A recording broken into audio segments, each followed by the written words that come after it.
Bonjour, on va déguster ensemble un coteau champenois, donc un vin tranquille en rouge du domaine Robert Grandpierre, donc sur une cuvée bien sûr 100% Pinot Noir, donc un vigneron qui est situé dans l'Aude.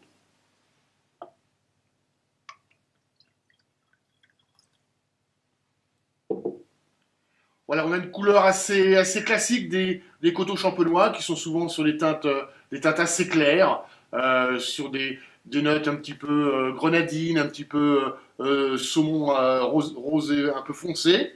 Le vin est assez gras, une belle brillance, belle limpidité. Voilà, un nez qui est très présent aromatiquement. On retrouve le pinot noir. Le pinot noir sous sa forme un petit peu euh, on retrouve le pinot noir sous une forme de fruits écrasés. On est sur les fruits noirs plutôt, hein.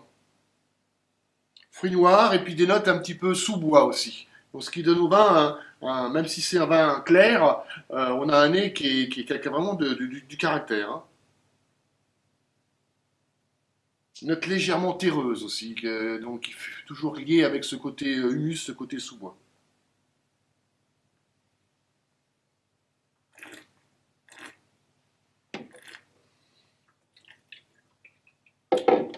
Une attaque assez souple, voilà.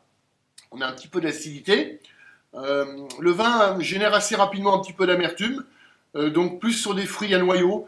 On est moins sur le côté gourmand qu'on avait au niveau du nez. On est plus sur une bouche assez racée, avec ces notes de fruits écrasés, la peau du fruit écrasé, le côté noyau, qui donne une petite mâche au vin, hein.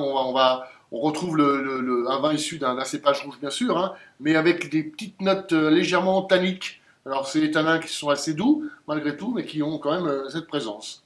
L'avantage, c'est que ça lui donne un petit peu de profondeur, un petit peu de longueur en bouche. Ça reste assez gourmand, malgré tout, il y a du fruit, voilà, mais on est sur un vin de terroir, un vin terrien qu'un vin de fruits. On a les deux, mais avec une petite dominante quand même de, de terroir. Voilà. Donc des vins qui sont des vins de repas, des vins voilà, qui vont se substituer à des vins rouges légers, sur des viandes de type volaille, sur des viandes blanches type veau, voilà, sur ou des entrées, sur des tourtes, des charcuteries. Voilà, c'est un vin qui est assez universel en termes d'accord mets vin.